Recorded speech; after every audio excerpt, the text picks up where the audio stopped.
Hello friends, मेरा नाम साजन है। दोस्तों, आज हम लोग कॉन्स्टिट्यूशन का तीसरा यहाँ पर वीडियो लेकर के आया हूँ आपके समक्ष में।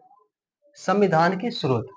संविधान के स्रोत से जो भी यहाँ पर प्रश्न बन सकता है, उसको हम देखने का आज प्रयास करेंगे। ठीक है।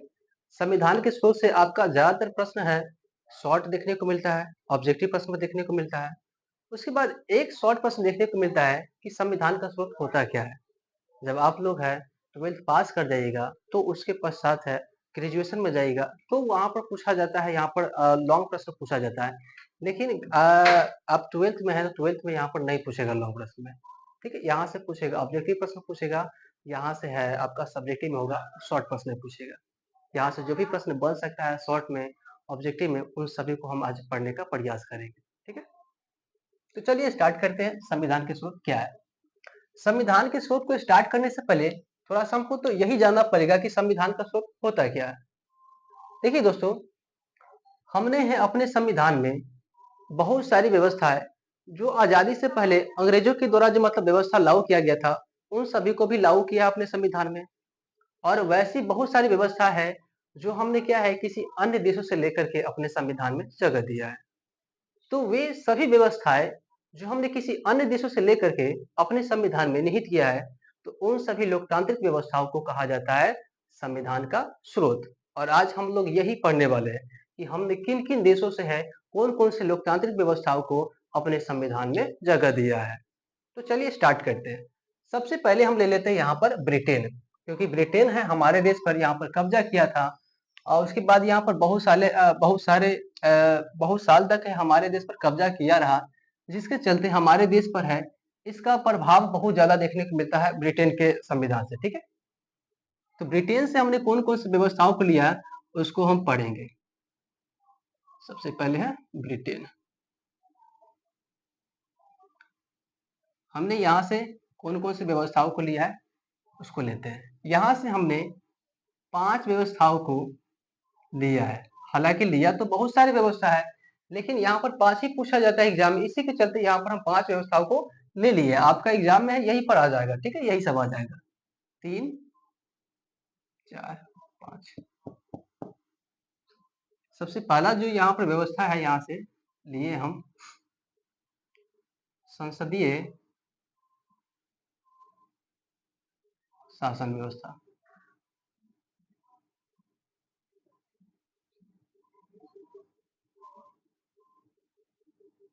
दूसरा है यहाँ पर संसदीय विशेषाधिकार।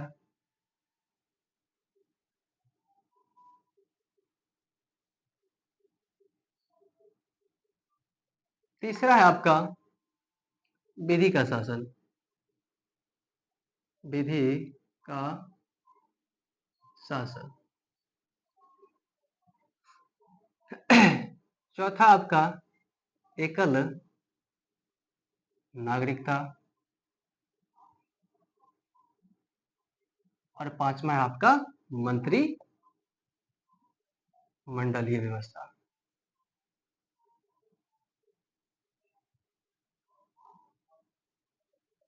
दोस्तों, हम लोग को यहाँ पर ब्रिटेन के संविधान से 5 व्यवस्थाओं को याद करना है। ठीक है, यही आपकी एग्जाम में आ जाएगा।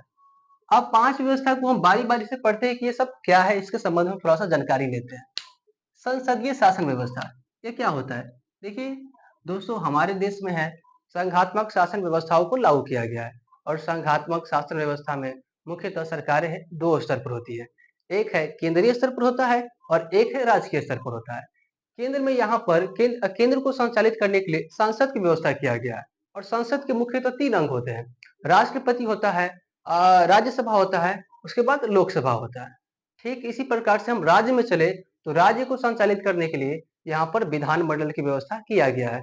और विधानमंडल के भी 3 स्तंभ होते हैं। राज्यपाल होता है, विधानसभा होता है, विधान परिषद होता है।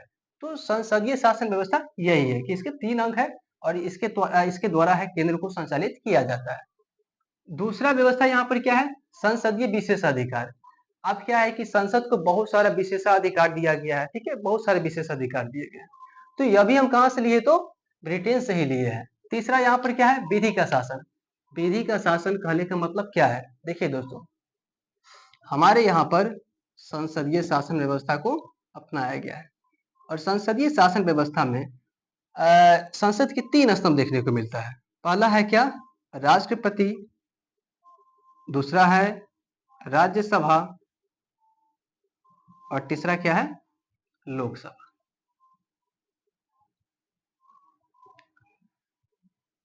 राज्यसभा में टोटल सदस्यों की संख्या की अगर बात करी जाए तो 245 है और लोकसभा में टोटल सदस्यों की बात करी जाए तो यहाँ पर 543 प्लस 2 सदस्य यानी 545 सदस्य है। लेकिन क्या है दोस्तों, 545 सदस्य पहले हुआ करता था।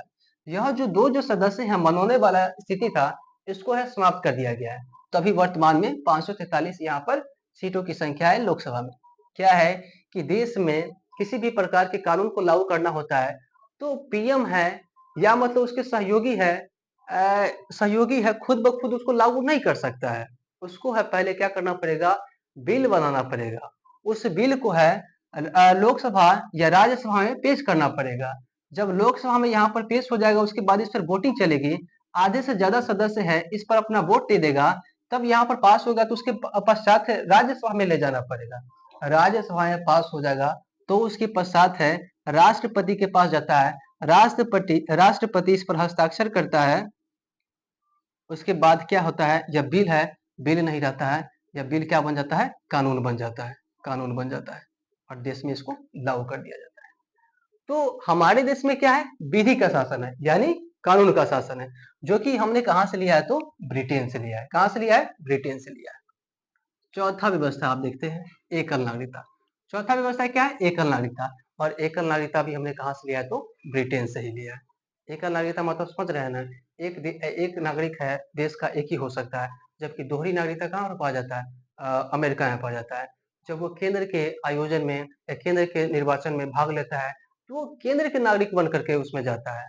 जब राज्य में किसी प्रकार का आयोजन होता है या राज्य में किसी प्रकार का यहाँ पर निर्वाचन होता है तो उसके आयोजन या निर्वाचन में जब भाग लेता है तो वो राज्य के नागरिक बन करके भाग लेता है।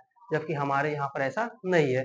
केंद्र का निर्वाचन हो या राज्य का निर्वाचन हो या केंद्र का कोई आयोजन हो या राज्य का कोई आयोजन है, उन सभी में भाग लेता है व्यक्ति एकल नागरिकता के तहत, दोहरी नागरिकता के तहत नहीं लेता है भाग। और एकल नागरिकता हमने कहाँ से लिया, तो ब्रिटेन से, यानी वहां पर भी एकल नागरिकता देखने को मिलता है। पांचवा जो व्यवस्था हमने लिया है ब्रिटेन से, वो कौन सा है, मंत्रिमंडलीय व्यवस्था। क्या है, मंत्रिमंडलीय व्यवस्था। अब क्या है कि सरकारें है बनती है तो उसमें मेजोरिटी जो संसद होगा सरकार का होगा, तो उसमें बहुत सारे मंत्री बनाया जाता है, जैसे कैबिनेट मंत्री हो गया, राज्य मंत्री हो गया, उप मंत्री हो गया। यह सब हम आगे पढ़ेंगे जब मंत्री परिषद पढ़ेंगे तब, ठीक है। सिर्फ आपको यहाँ पर यह याद रखना है कि मंत्रिमंडलीय व्यवस्था हमने कहाँ से लिया है, तो ब्रिटेन से लिया है। चलिए, तो ब्रिटेन से कितनी व्यवस्था याद रखना है, 5। पहला क्या है, संसदीय शासन व्यवस्था। दूसरा क्या है, संसदीय विशेष अधिकार। तीसरा क्या है, विधि का शासन। चौथा क्या है, एकल नागरिकता। और पांचवा क्या है, मंत्रिमंडलीय व्यवस्था। अब हम आगे बढ़ेंगे। दूसरा आप देश लेते हैं कि दूसरा देश से हमने क्या क्या व्यवस्था लिया है।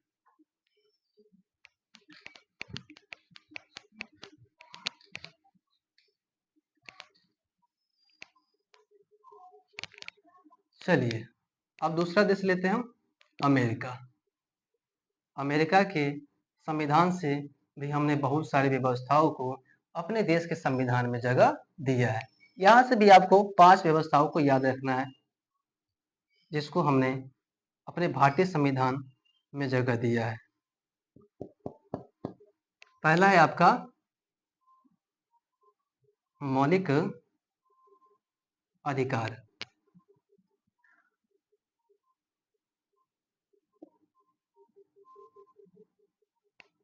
दूसरा है आपका संविधान की सर्वोच्चता।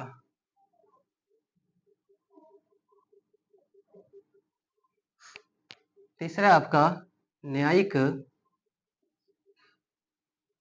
पुनराविलोकन। पुनराविलोकन। और चौथा है आपका राष्ट्रपति। और पांचवा है आपका महाभियोग। दोस्तों आपको यह 5 व्यवस्था है अमेरिका के संविधान से याद रखना है, जिसको हमने अपने संविधान में जगह दिया है, अपने संविधान में लिया है या इसको हम निहित किया है। चलिए अब इस 5 व्यवस्थाओं को हम समझते हैं कि ये क्या है। चलिए, पहला व्यवस्था क्या है? मौलिक अधिकार। पहला व्यवस्था क्या है? मौलिक अधिकार। देखिए दोस्तों, जब देश आजाद हुआ था तो देश में यहाँ पर जब संविधान सभा का गठन किया गया था तो संविधान सभा के जितने भी सदस्य थे, क्या सब इन लोगों का कहना था क्या था कि भारत के लोगों को है बहुत सारे अधिकार दिए जाना चाहिए। उन सभी अधिकारों को कहा गया है मौलिक अधिकार कहा गया है और बहुत सारे अधिकार दिए भी गए। जब संविधान लागू हुआ था तो उस समय टोटल यहाँ पर मौलिक अधिकारों की संख्या 7 था। लेकिन अभी क्या है कि 6 ही मौलिक अधिकार है, क्योंकि जो 7वां जो मौलिक अधिकार था संपत्ति का अधिकार, उसे है समाप्त कर दिया गया है, उसे समाप्त कर दिया गया है। अभी 6 ही मौलिक अधिकार बचे हुए हैं। जब मौलिक अधिकार वाला चैप्टर आएगा तो उसको हम पढ़ेंगे, क्योंकि ये बहुत बड़ा चैप्टर है। ठीक है, यह है। दूसरा व्यवस्था क्या है? संविधान की सर्वोच्चता। संविधान की सर्वोच्चता भी हमने कहां से लिया है? तो अमेरिका से लिया है। अब क्या है कि अमेरिका में क्या है, संविधान भी सर्वोपरि होता है, सबसे ऊपर होता है। तो यह भी व्यवस्था है हमने अपने संविधान में निहित कर लिया, संविधान की सर्वोच्चता कि संविधान भी क्या होता है, सबसे सर्वोपरि होता है, सबसे ऊपर होता है। तो यह व्यवस्था भी यहाँ से ली है। तीसरा व्यवस्था क्या है? न्यायिक पुनराविलोकन। न्यायिक पुनराविलोकन का मतलब क्या होता है, इसको थोड़ा सा समझते हैं। देखिए दोस्तों, हमारे यहाँ पर न्यायपालिका की व्यवस्था किया गया है। सबसे जो निचली जो न्यायपालिका होती है उसे कहा जाता है डिस्ट्रिक्ट कोर्ट, जो कि जिला स्तर पर होता है। इसके जो ऊपर होता है न्याय व्यवस्था, उसे कहा जाता है हाई कोर्ट, जो कि आपको मिलता है राज्य स्तर पर। और इससे जो ऊपर होता है उसे कहा जाता है एससी कहा जाता है, सुप्रीम कोर्ट कहा जाता है, जो कि आपको केंद्र में देखने को मिलेगा। अब क्या है, डिस्ट्रिक्ट कोर्ट, हाई कोर्ट या सुप्रीम कोर्ट, किसी भी मतलब यहाँ पर केस पर है जजमेंट दे दिया है। अब क्या है, जजमेंट देने के पश्चात यहाँ पर पता चलता है कि जिस व्यक्ति को यहाँ पर सजा दिया गया था फांसी का, या हो सकता है कि 5 साल की सजा दिया गया है, वह व्यक्ति तो निर्दोष था, कुछ दिनों के पश्चात पता चलता है। तो उसके बाद क्या है, डिस्ट्रिक्ट कोर्ट हो गया, हाई कोर्ट हो गया या सर्वोच्च न्यायालय, किसी भी मतलब किसी का मामला था तो फिर से दोबारा है उस मामले को उखाड़ सकता है। उसे कहा जाता है क्या भाई? न्यायिक पुनराविलोकन। ठीक है, यह। तो न्यायिक पुनराविलोकन की व्यवस्था हमने कहाँ से लिया है? तो अमेरिका से ही लिया है। उसके बाद यहाँ पर चौथा क्या है? राष्ट्रपति। हमारे देश में क्या है? राष्ट्रपति का पद है, और राष्ट्रपति देश का प्रथम व्यक्ति होता है। ये अभी हमने कहाँ से लिया है? तो अमेरिका से लिया है। उसके बाद 5वां व्यवस्था हमने अमेरिका के संविधान से लिया है, महाभियोग। महाभियोग क्या होता है दोस्तों, उसको थोड़ा सा हम समझते हैं। जब राष्ट्रपति है देश के संविधान के खिलाफ में चला जाता है और संविधान के अनुरूप कार्य नहीं करता है, या किसी विदेशी शक्तियों के हाथ में चला जाता है, तो मतलब क्या होता है कि देश के लिए वो खतरा बन सकता है राष्ट्रपति, क्योंकि सबसे जो शक्तिशाली होता है देश का, वो राष्ट्रपति होता है। सब कुछ उसी के हाथ में होता है, पीएम भी उसी के हाथ में होता है, और पूरे सेनाओं का भी हेड वही होता है। देश के लिए खतरा हो सकता है। तो इस घड़ी में यहाँ पर संसद को विशेष अधिकार होता है कि राष्ट्रपति को वो हटा सकता है। ठीक है, हटा सकता है। संसद के दोनों सदनों में किसी एक सदन में मतलब यहाँ पर क्या है, महाभियोग जैसे मतलब बिल को लाया जा सकता है। जैसे मान लेते हैं यहाँ पर संसद के 3 स्तंभ हैं, राष्ट्रपति है, राज्यसभा है और लोकसभा है। इसमें 245 सदस्य हैं, इसमें 543 सदस्य। अगर महाभियोग किसी यहाँ पर संसद के द्वारा लोकसभा में लाया गया है बिल, उसके बाद यहाँ पर आधे से ज्यादा व्यक्तियों ने इस पर वोट कर दिया है, तो महाभियोग जो मतलब बिल है ये पास हो जाएगा। उसके बाद यहाँ से फिर है राज्यसभा में भेजा जाएगा। राज्यसभा में भी अगर पास हो गया तो राष्ट्रपति को है अपने पद से हटना पड़ेगा, उसको मतलब यहाँ पर पद को छोड़ना पड़ेगा, क्योंकि उस पर महाभियोग लग जाता है। तो महाभियोग की व्यवस्था भी हमने कहाँ से लिया है? तो अमेरिका से लिया है। ठीक है, चलिए दोस्तों आप आगे बढ़ेंगे। अब यहाँ तक आपको समझ में आ गया है, तो इसको आप स्क्रीनशॉट ले लें या वीडियो को रोक करके है इसको लिखने का प्रयास करें।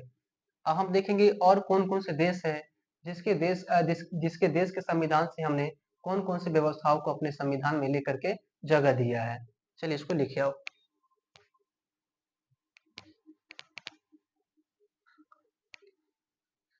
चलिए दोस्तों अब इसको हम मिटाते हैं। अब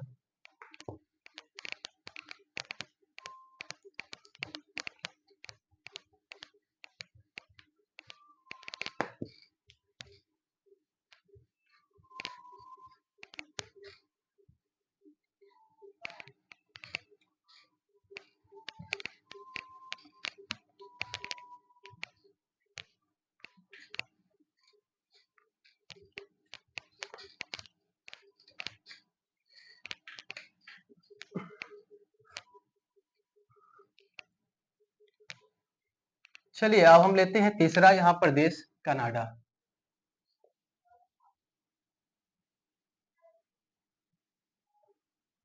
कनाडा से हमने कौन कौन सी व्यवस्थाओं को लिया उसको देखते हैं।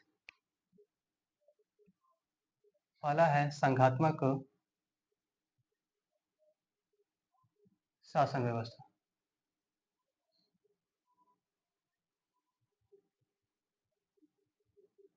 दूसरा है यहाँ पर शक्तियों का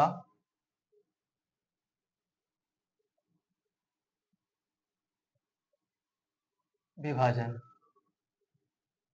और तीसरा व्यवस्था हमने यहाँ से लिया है अवशिष्ट शक्तियां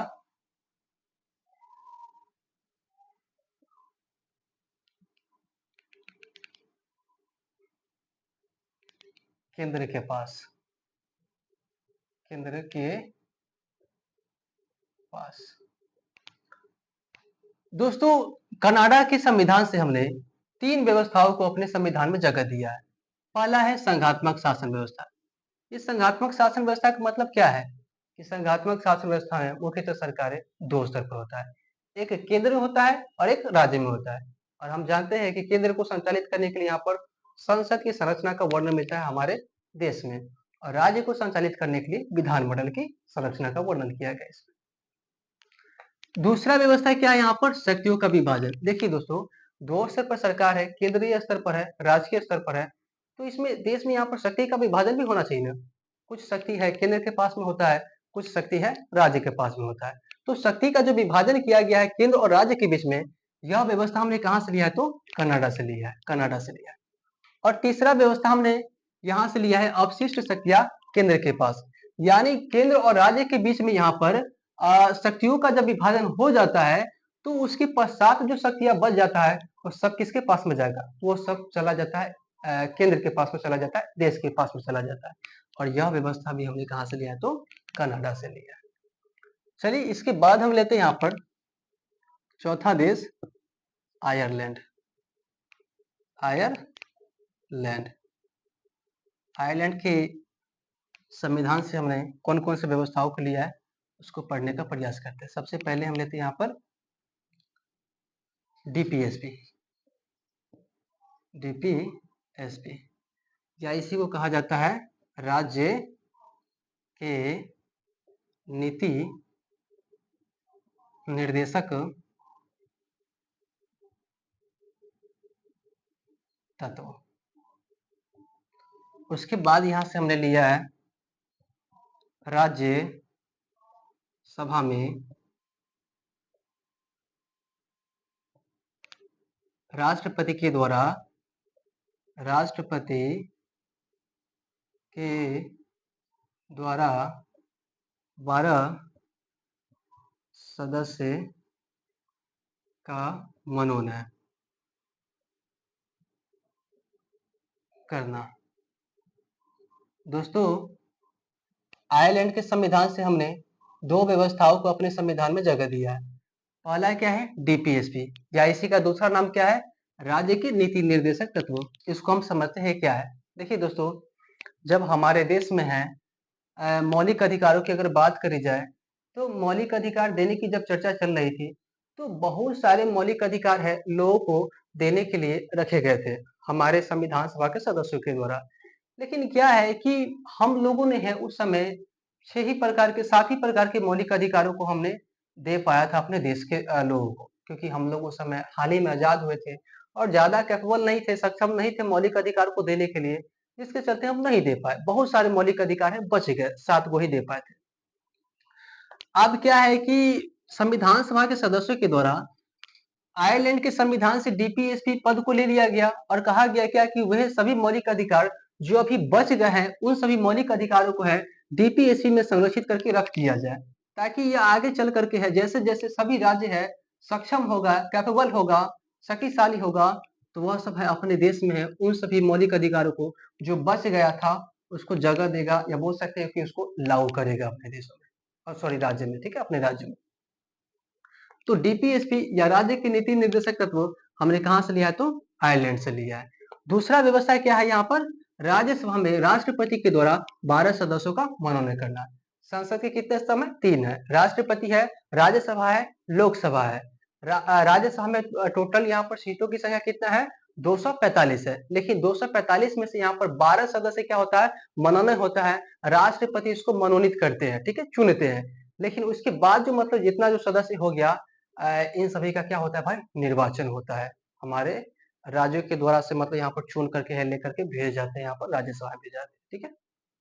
तो यहाँ से दो व्यवस्था, पहला क्या है? डीपीएसपी, दूसरा क्या है? राज्यसभा में राष्ट्रपति के द्वारा 12 सदस्यों को मनोनीत करना। अब आगे बढ़ते हैं हम यहाँ पर, पांचवा देश ले लेते हैं हम यहाँ पर,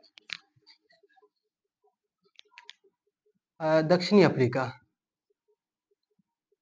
दक्षिणी अफ्रीका, दक्षिण अफ्रीका के संविधान से हमने एक व्यवस्था को याद करना है, संविधान संविधान संशोधन। संशोधन की व्यवस्था,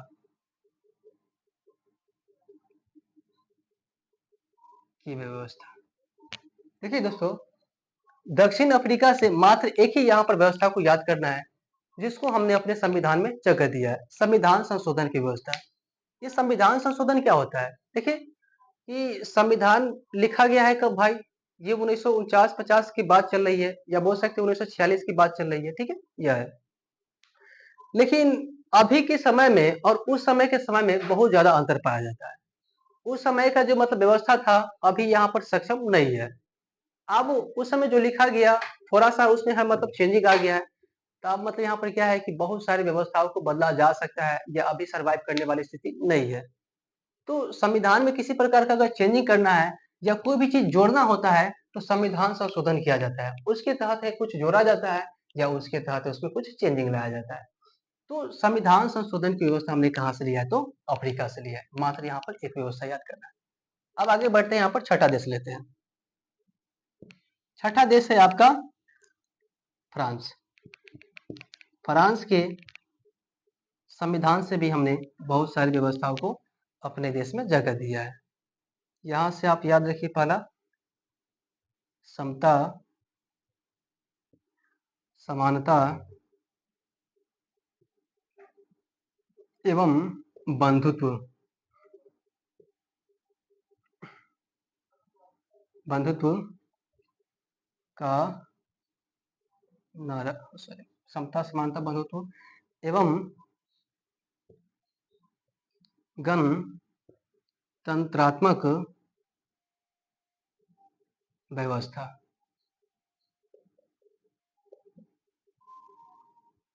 व्यवस्था, देखिए दोस्तों, जब आप 9th में रहले होइएगा, तो उस समय आप पढ़ले होइएगा फ्रांसी क्रांति। फ्रांसी क्रांति में यहाँ पर एक नारा था, समता समानता एवं बंधुत्व का नारा। ये बहुत ही ज्यादा प्रचलित नारा है। तो समता समानता बंधुत्व की नारा है, किस देश में दिया गया है? तो फ्रांस देश की नारा है। तो यहीं से हम लेंगे ये सब व्यवस्था को। तो हमने यहाँ से समता समानता बंधुत्व एवं गणतंत्रात्मक जैसी व्यवस्थाओं को फ्रांस के संविधान से हमने अपने संविधान में लिया है, ठीक है, यह है। चलिए अब आगे बढ़ते हैं। आगे बढ़ने से पहले, अब बोर्ड है यहाँ पर बढ़ गया है, इसको आप स्क्रीनशॉट ले करके है, इसको स्क्रीनशॉट ले सकते हैं, या वीडियो को रोक करके इसको लिख सकते हैं। अब हम इसको मिटाएंगे, ठीक है। अब लिखिए,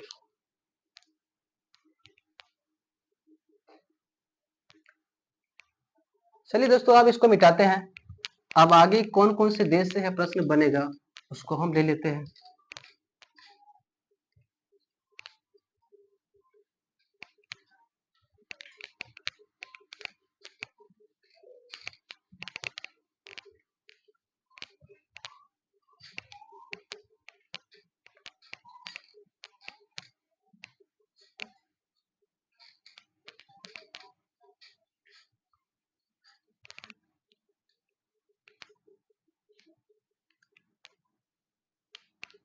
छठा यहाँ पर हम देश ले लेते हैं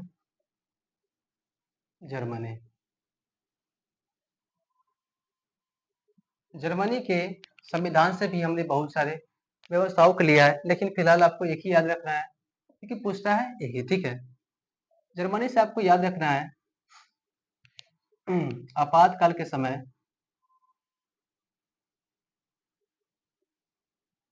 समय मौलिक अधिकार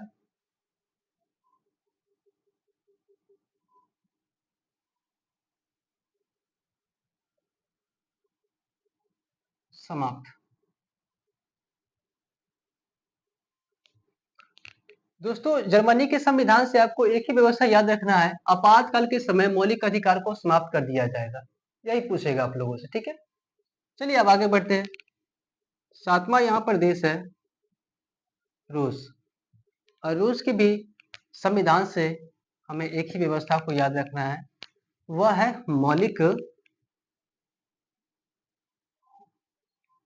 कर्तव्य। तो मौलिक कर्तव्य की संख्या 11 है, ठीक है, जिसको है लोग मतलब पालन करना होता है देश के लिए। अब मौलिक अधिकार है, देश के संविधान के द्वारा दिया गया है, तो कुछ कर्तव्य लोगों का भी बनता है कि मतलब देश के लिए अच्छा कार्य करे, ठीक है। 6 प्रकार के मौलिक अधिकार दिया गया है और 11 प्रकार के मौलिक कर्तव्य है जो कि पालन करना होता है भारत के लोगों को।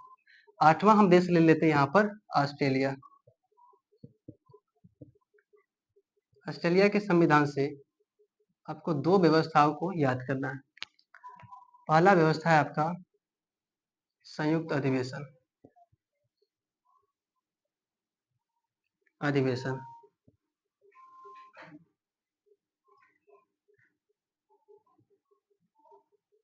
और दूसरा आपका व्यवस्था है समवर्ती सूची। समवर्ती सूची। चलिए इस दोनों को पढ़ते हैं बारी बारी से। संयुक्त अधिवेशन, पहला व्यवस्था क्या है? संयुक्त अधिवेशन। संयुक्त अधिवेशन का मतलब क्या होता है? दोस्तों देखिए, हमारे देश में किसी भी कानून को है लागू करना होता है तो सबसे पहले है उसे संसद में ले जाना पड़ता है। संसद में जब ले जाएगा तो या तो राज्यसभा में ले जाएगा या तो लोकसभा में ले जाएगा। मान लेते हैं हम कि राज्यसभा में पहले ले गया है। जब राज्यसभा में ले गया है तो उसके पश्चात वहां पर है मतलब क्या होगा, वोटिंग होगा टोटल सदस्यों के द्वारा। लेकिन यहाँ पर सत्ताधारी पक्ष है और विपक्षी जो मतलब यहाँ पर पक्ष होता है वह सब है मतलब शोरगुल करने लगता है, बहुत ज्यादा हल्ला होने लगता है। और उसके बाद यह बिल को है लोकसभा में भी ले जाया गया है और ये सब लोग कहते हैं, क्या विपक्ष टीम कहते हैं कि देश के लिए खतरा हो सकता है यह बिल, इसलिए हम इसको लागू नहीं होने देंगे। तो यहाँ पर भी क्या हो जाता है, बहुत ज्यादा बवाल हो जाता है और बिल है पास नहीं होते रहता है और संसद की यहाँ पर सत्र है मतलब यहाँ पर भागता रहता है, ठीक है, समय है बीतता जाता है।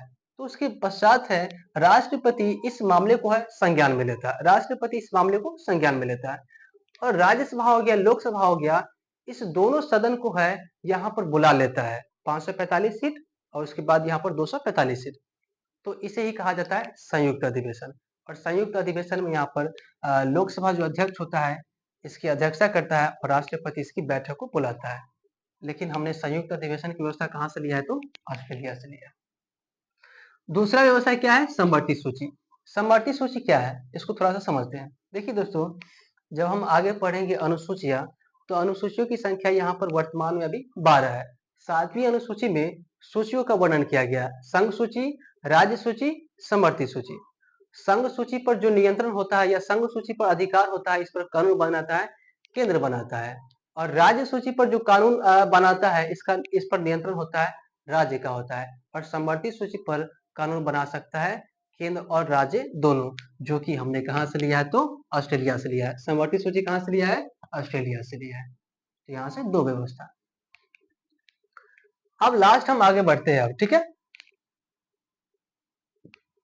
लास्ट है आपका भारत शासन अधिनियम। अधिनियम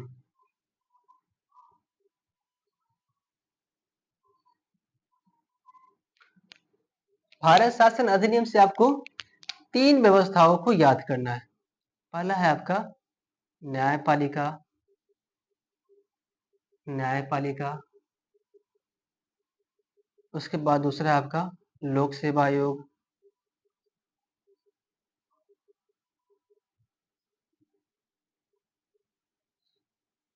और तीसरा है आपका न्यायपालिका लोक सेवा आयोग कैग। भारत शासन अधिनियम से कितना व्यवस्था? 3 व्यवस्था, न्यायपालिका, लोक सेवा आयोग और कैग जैसी व्यवस्थाओं को लिया है। अब समझते हैं कि ये तीनों व्यवस्था क्या है। देखिए दोस्तों, पहला व्यवस्था क्या है यहाँ पर? न्यायपालिका। हमारे देश में न्याय देने के लिए यहाँ पर न्यायपालिका की व्यवस्था किया गया है और यहाँ पर एकीकृत न्यायपालिका की व्यवस्था किया गया है। सबसे जो निचली जो स्तर की होती है न्यायपालिका, वो जिला में होता है, जिसे कहा जाता है डिस्ट्रिक्ट कोर्ट कहा जाता है। और डिस्ट्रिक्ट कोर्ट के जो ऊपर होता है उसे कहा जाता है हाई कोर्ट, जो कि कहाँ होता है? राज्य में होता है। और हाई कोर्ट के जो ऊपर होता है उसे कहा जाता है सुप्रीम कोर्ट, जो कि कहाँ पर होता है? आपका केंद्र में होता है। और यह सभी न्यायपालिका स्वतंत्र और निष्पक्ष होता है, जो कि हमने पिछले वीडियो में पढ़ा था। इसकी विशेषता है स्वतंत्र एवं निष्पक्ष न्यायपालिका। तो न्यायपालिका की व्यवस्था हमने कहाँ से लिया है? तो भारत शासन अधिनियम से लिया है। दूसरा यहाँ पर क्या है? लोक सेवा आयोग। लोक सेवा आयोग वही जो आप लोग मोटिवेशनल वीडियो देखते रहते हैं, आईएएस वाला, आईपीएस वाला, आईआरएस वाला, ठीक है, वही सब है। यह सब जो पद होता है ना, लोक सेवा आयोग का पद होता है। और लोक सेवा आयोग का पद हमने कहाँ से लिया है? तो भारत शासन अधिनियम से लिया है। तीसरा जो पद यहाँ पर है क्या है? कैग है। और कैग भी हमने कहाँ से लिया है? तो भारत शासन अधिनियम से। थोड़ा सा समझ लेते हैं कि ये कैग क्या होता है। देखिए दोस्तों, कैग इसको हम कह सकते हैं क्या कि ये एक जांच एजेंसी की तरह कार्य करता है। केंद्र में है क्या होता है कि हर एक वर्ष है बजट पेश किया जाता है। राज्य में भी क्या होता है कि हर एक वर्ष है बजट पेश किया जाता है और इसमें पहले से ही निर्धारित होता है कि हम लोग है परिवहन में कितना पैसा खर्च करेंगे, हम लोग है शिक्षा पर कितना पैसा खर्च करेंगे, हम लोग है यहाँ पर कृषि पर कितना खर्च करेंगे, हेल्थ पर कितना खर्च करेंगे, हॉस्पिटैलिटी पर कितना खर्च करेंगे। ये सब पहले से निर्धारित रहता है केंद्र और राज्य दोनों पर। अब जब एंड होता है यहाँ पर साल, तो उसके पश्चात है जितना जो पैसा खर्च करने की जो बात चल रही थी अनेक अनेक सेक्टरों में, उन सभी का जायजा लेता है कैग, लेता है कैग अधिकारी लेता है। उसके बाद यहाँ पर क्या है, केंद्र सरकार से अगर जायजा ले रहा है तो केंद्र सरकार को मौखिक रूप से, उसके बाद लिखित रूप से उसको जानकारी देना पड़ेगा, सारा पैसा को जुड़ाना पड़ेगा। और राज्य सरकार से अगर जायजा लेगा तो राज्य सरकार को भी यहाँ पर मौखिक रूप से और लिखित रूप से उसको जानकारी देना पड़ेगा, पूरा जायजा देना पड़ेगा। अगर वो नहीं दे पाता है जानकारी, या मतलब इसका जायजा नहीं दे पाता है, तो उस पर है यहाँ पर कार्रवाई किया जा सकता है, उसके सरकार को भी गिराया जा सकता है। ठीक है, यह तो कैग जैसी व्यवस्थाओं को हमने कहाँ से लिया? तो भारत शासन अधिनियम से लिया। यहाँ पर हम जितना व्यवस्था देखे हैं ना, इसको सिर्फ यहाँ पर याद करिए कि हमने इन सभी देशों से लिया है। आगे आने वाली जितने भी चैप्टर होगी उसमें सभी ये चीजें हैं कवर हो जाएगी, एकदम सब्जेक्टिव की तरह हो जाएगा। तो दोस्तों, आज ये आपको समझ में आया होगा। पढ़िए ऐसे कि मतलब यहाँ पर पढ़ा सके, या पढ़े ऐसे कि मतलब यहाँ पर रटना न पड़े। ठीक है, रटना नहीं चाहिए। तो आज के लिए दोस्तों इतना ही रहने देते हैं। धन्यवाद। फिर होगी आपकी मेरी मुलाकात अगले वीडियो में। आज के लिए इतना ही। जय हिंद, जय भारत।